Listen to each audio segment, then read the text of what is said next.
On the surface, everything looked perfect. A close-knit family in a small North Carolina town. 2 kids, parents who worked hard, went to church, tucked their children in every single night. No computer in the house, no internet, no outside influences. Harold and Akila Degree were intentional about raising their kids right, protected, safe, loved. Their daughter Asha was the kind of child every parent hopes for. 9 years old, straight A student, star point guard on her basketball team, shy, careful, a rule follower. She was scared of dogs, scared of the dark. She barely opened the front door without her parents' permission. She was the perfect little girl.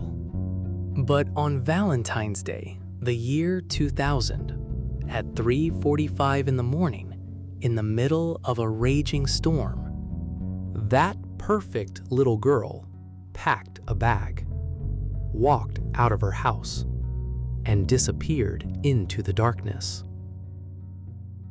And here's the part that makes no sense. She wasn't kidnapped. She wasn't dragged.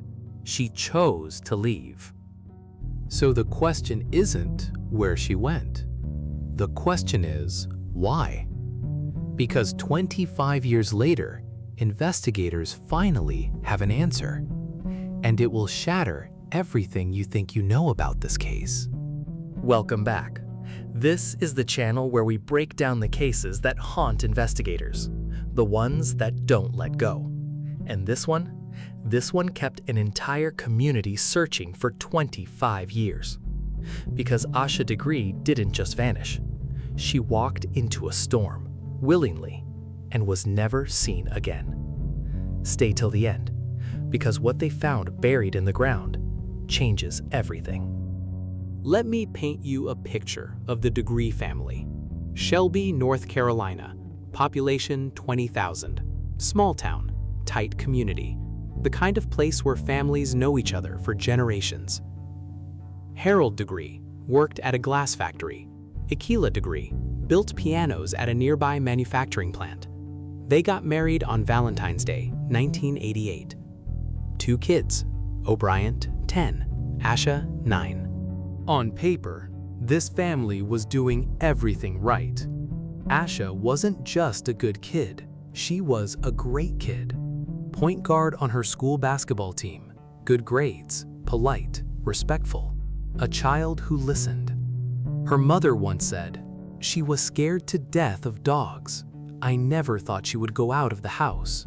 So when she vanished in the middle of the night, in a storm, alone, everyone who knew her said the same thing. That's impossible. Asha would never do that, but she did. Now, I need you to pay attention to the 48 hours before Asha disappeared, because something changed. Saturday, February 12th. Asha's basketball team plays their first game of the season. They lose. Asha fouls out. She's crying with her teammates. Her parents watch from the stands. They said she seemed to get over it, stayed to cheer for her brother's game afterward, came home, seemed fine. But something was on her mind. Sunday, February 13th, the family goes to church, comes home, normal Sunday. Around 8 p.m., both kids go to bed. Then, a car accident near the neighborhood takes out the power. The whole street goes dark. Power comes back at 12:30 a.m. Harold gets up, checks on the kids. Both of them asleep in their beds.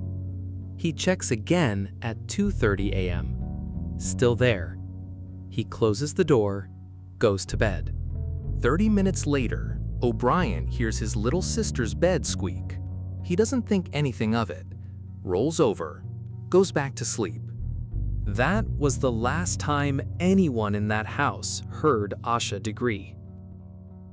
Somewhere between 2:30 and 3:45 in the morning, Asha Degree gets up. She grabs a backpack she had already packed, blue jeans, a shirt, a pair of overalls, personal items. She didn't just grab something random. She'd prepared for this. She walks through her house, opens the front door, and steps out into a raging storm. At 3:45 a.m., a truck driver sees her, a small girl walking along Highway 18. White long-sleeved shirt, white pants, walking south, in 34-degree weather, no coat. He keeps driving. Maybe he thought he imagined it. Then another car, a motorist.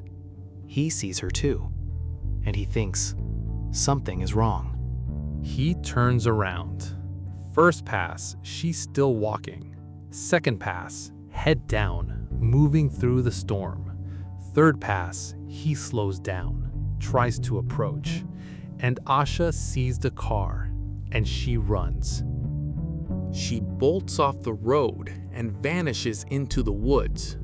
The motorist doesn't follow. The storm is too intense. He drives on. That was the last confirmed sighting of Asha Degree. 5:45 a.m. Ikelia wakes up to draw the kids a bath. Opens the bedroom door. O'Brien's there. Asha's bed is empty. She calls out, checks every room, checks the car, calls Harold's mother across the street. Nothing. That's when I went into panic mode. I put shoes on and ran outside. By 6:40 a.m., police on scene. By 7 a.m., the entire neighborhood is awake and searching. The response is massive. 9,000 man-hours, canine units, dive teams, horses, ATVs, aerial searches. 300 leads come in. Every abandoned well checked. Every empty building searched. Nothing. The first day, they find a mitten that doesn't belong to Asha. The second day, in a shed near where she was last seen, candy wrappers, a pencil, a green marker, a yellow hair bow. Her parents confirm those items are Asha's. And one photograph, wallet-sized, a girl the Degrees have never seen before. 2 weeks pass. The sheriff is called off. The sheriff tells the press, "We've never really had that first good substantial lead. Asha Degree is gone." 16 months later, August 3rd, 2001, a construction worker is doing road work along Highway 18 in Morganton. That's more than 25 miles from Asha's house. He hits something in the dirt with his shovel, digs around it, pulls it out, a backpack, wrapped in not one, but 2 sealed black garbage bags. Investigators confirm it's Asha's. Inside, her clothes, her belongings, and 2 things that shouldn't be there. A Dr. Seuss book, McElligot's Pool, checked out from her school library in early 2000, and a New Kids on the Block concert t-shirt. Asha's mother had never seen that shirt before. It didn't belong to Asha. Nobody in the family recognized it. It belonged to someone else. So let me break this down for you. Someone wrapped this backpack in 2 garbage bags, sealed it, drove 25 miles from where Asha was last seen, and buried it. That's not a lost backpack. That's not something that blew away in the wind. That was hidden by someone who knew exactly what they were doing. The investigation shifts. This is no longer a missing child case. This is a crime. For years, the case goes cold. But in 2024, everything changes. Investigators run advanced DNA testing on items found inside Asha's backpack. The results? 2 DNA profiles. One belongs to a man named Russell Bradley Underhill. The other belongs to a blood family member of a couple named Roy and Connie Dedman. Here's where it gets wild. Russell Underhill had lived in properties operated by Roy Dedman around the time Asha disappeared. He died in 2004. And the DNA on Asha's undershirt? It matched one of the Dedman daughters, Annalie Dedman Ramirez, who was only 13 years old when Asha vanished. September 2024, investigators execute search warrants on multiple Deadman family properties, and for the first time in 24 years, they officially state Asha Degree is a victim of homicide.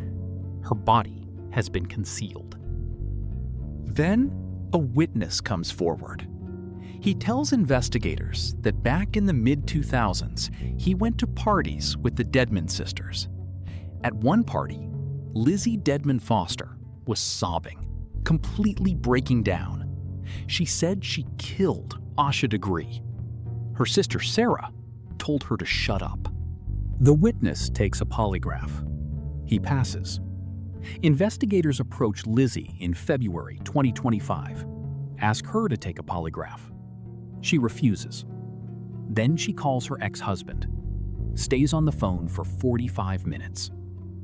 The Deadman family, through their attorney, denies everything. They say a now deceased individual, likely Russell Underhill, was responsible. No one has been charged, no arrests made, and Asha's body has not been found.